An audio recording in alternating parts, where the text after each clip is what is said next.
పిలుపులు రాసిన పిలుపులు రాసిన పత్రిక 2వ అధ్యాయము 12వ వచనం. కాగా నా ప్రియులారా,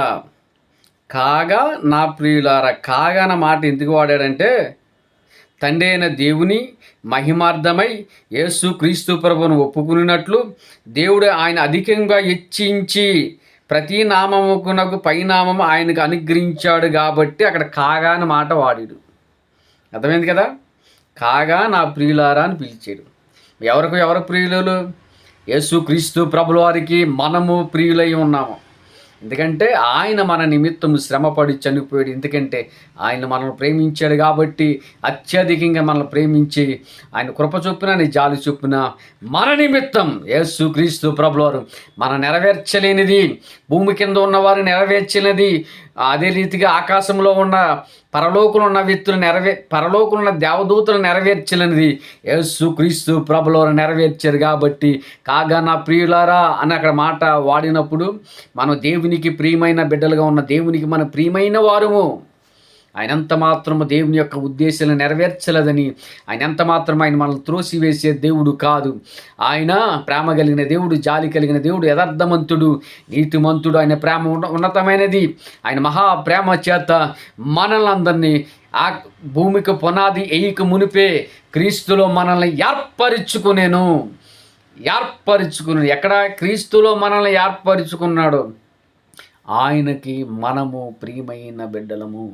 ఆ సంగతి మనం అందరం గమనించుకుని, దేవుడు నేను తప్పు చేశాను, పొరపాట్లు చేశాను, అబద్ధాలు ఆడుతున్నాను, మోసం చేస్తున్నాను, వ్యభిచారం చేస్తున్నాను, విగ్రహారం చేస్తున్నాను, భయంకరంగా నేను బతుకుతా ఉన్నాను, మోసకరమైన జీవితాన్ని జీవిస్తున్నాను అని మనం అనుకుని దేవుడు నన్ను క్షమిస్తాడా లేదా మనం అనుకుంటాం. కానీ దేవుడు ఏమంటున్నాడు? ఎంత ఘోర పాపునైనా నా ప్రియులారా అని మనల్ని పిలుస్తాను. ఆయన దినం వల్ల మన చేతులు చాపుతున్నది దేనికంటే ఆయనకి మనము ప్రియమైన బిడ్డలము. ఆ విషయాన్ని మనం గమనించుకుని ఏం చేయాలి తెలుసా? దేవునికి మనం ప్రియమైన వారము. అర్థమైంది కదా?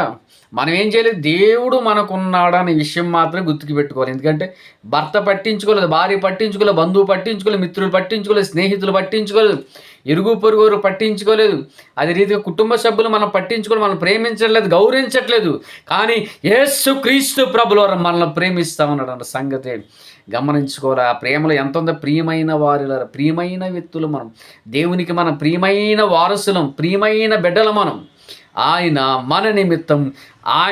మన నిమిత్తం కల్వరి సిలువలో బలియాగమైంది దేనికంటే ఆయన మనల్ని అత్యధికంగా ప్రేమిస్తున్నాడు కాబట్టి. ఆయన ప్రేమ కలిగిన దేవుడు. ఆయన ప్రేమ ఉన్నతమైనది, యథార్థమైనది, పరిశుద్ధమైనది, నిష్కలంకమైనది. ఆయన ప్రేమలో కల్మషం ఏదీ లేదు.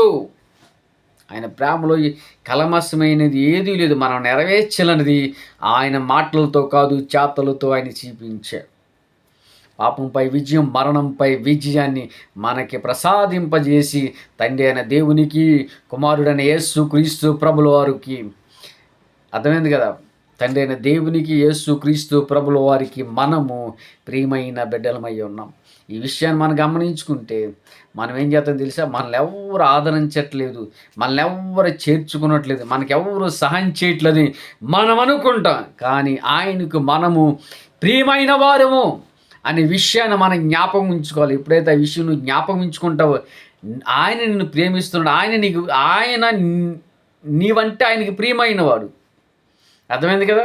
మనం ఎంత ఘోర స్థితిలో ఉన్నా, ఎంత దుర్మార్గమైన స్థితిలో ఉన్నా ఆయనకి మనం ప్రియమైన వారం కాబట్టి ఆయనకి మనము సమీపంగా ఎప్పుడైతే వెళ్ళామో, మన బాధ, మన దుఃఖం, మన సంతోషం, మన సమాధానం, మన నెమ్మది, మన దుఃఖము, మన బాధని, మనకున్న ప్రాబ్లమ్స్, మనకున్న సమస్యలన్నీ ఆయన ప్రియమైన దేవునికి, ప్రియమైన మన కుమారుడికి, ప్రియమైన కుమారుడైన యేసు క్రీస్తు ప్రభుల వారికి మన విన్నపములు, మన సమస్యలు, మన బాధలు, మన దుఃఖములు ఆయనకి మాత్రమే తెలియజేస్తే ఆయన మనకు సహాయకుడై ఉన్నాడు. ఎందుకంటే ఈ ప్రపంచంలో ఎవరికి చెప్పున ఏం చేస్తారు తెలుసా? చెప్పినంత చూపు వింటారు, చెప్పిన తర్వాత ఎవరు సహకరించరు. చెప్పిన తర్వాత ఎవ్వరు సహకరించరు. మోసం చేస్తారు, నలిగిపోతున్న వ్యక్తిని ఇంకా నలగొడతారు. మనం చేసిన తప్పులు ఊరు ప్రపంచమంతా ప్రకటిస్తారు. పలానా వ్యక్తి ఇలాగంట, ఇలాగంట, ఇవన్నీ లేనిపోని అన్నీ ఏం చేస్తారు? ప్రజలందరికీ తెలియజేస్తారు, మన పరువును తీసేస్తారు, మన అవమానాలు పరుస్తారు, నిందలేస్తూ ఉంటారు. మనకు సహకరించకపోవడమే కాక సహకరించే వ్యక్తులు కూడా సహకారము వాళ్ళు అందించే వ్యక్తులుగా వాళ్ళు ఉండరు. ఎందుకంటే వాళ్ళకి నువ్వు ఎందుకు సాయం చేస్తా, పలానా వ్యక్తి ఇలాగ తాగుతోడు తిరుగుతాడు, కన్నాలు వెళ్తాడు, గొడవకి వెళ్తాడు, వ్యభిచారం చేస్తాడు, అబద్ధాలు ఆడతాడు, మోసం చేస్తాడు. ఆ వ్యక్తికి ధన సహకారం చేసిన మళ్ళీ ధన సహకారం మనకెవరో కృతజ్ఞత అయిన వ్యక్తి గొడవలకి వెళ్ళి అనేక మంది వ్యక్తిని కొట్టాడు, అనేక మంది జీవితాలు పాడు చేసాడు. ఇలాంటి విషయాలన్నీ వాళ్ళకి తెలియజేస్తుండే. ఆయనకి మనము ప్రియమైనవి, ఎందుకంటే ఆయన మనల్ని పక్షాన తండ్రి అయిన దేవునికి అర్పణముగాను బలిగాను యేసు క్రీస్తు ప్రభువారు మన కోసం ఆయన కలవరి శిలువలో బలియాగమయ్యాడు. ఈ విషయం మనం జ్ఞాపకం ఉంచుకుంటే మన బాధ, మన దుఃఖం, మన సంతోషం, మన సమాధానం, మనకు కలిగిన వేదన ఏదైనా సరే అని దేవునికి చెప్పుకోవాలి. మనం దేవునికి చెప్పుకోవాలి. మోకరించు, ప్రార్థన చెయ్యి విధేయతతోటి దేవుని సన్నిధిలో మోకరించి, అయ్యా నా బాధ ఇది, నా సంతోషం ఇది, నా సమాధానం ఇది, నా నెమ్మది, నాకు కావలసిన అవసరత ఇదని మన దేవునికి చెప్పుకుంటే మన అవసరత ఆయన తీర్చే దేవుడై ఉన్నాడు. ప్రతి నామములోను అన్ని నామముల కంటే పైనామము కలగజేసిన దేవుని కుమారుడైన యేసు క్రీస్తు ప్రభువారి నామములో మనం ప్రార్థన చేస్తే, ఆ నామములో మనం ప్రార్థన చేసే తండ్రి అయిన కుమారుడు ద్వారా, తండ్రి అయిన దేవుడు కుమారుడు ద్వారా మనకి ఆయన నామంలో మనకేం చేస్తాడు, మన అవసరత తీర్చుకుంటే. భూమి మీద అనేక మంది దేవతలుగా దేవుళ్ళుగా పిలవబడుతున్నారు, ఎవరు అనేక మంది ఉన్నారు. కానీ ఏ నామంలో కానీ అవసరత తీరకపోవచ్చు. కానీ యేసయ్య నామంలో ప్రార్థన చేస్తే నిత్య జీవాన్ని సొంతమవుతుంది. ఎందుకంటే ఆయన మనకు నిత్య జీవాన్ని ఇవ్వడానికి యేసుక్రీస్తు ప్రభువారు మన కోసం ఈ భూమి మీదకు వచ్చాడు. ఎందుకు తెలిసే, నిత్య జీవాన్ని. మనిషి పాపంలో పుట్టి పాపంలో పెరిగి పాపంలో చచ్చిపోతున్న వ్యక్తికి పవిత్రమైన జీవితాన్ని ఇవ్వడానికి, అది రీతిగా చచ్చిపోతున్న వ్యక్తి నరకంలోకి వెళ్ళిపోతాడు.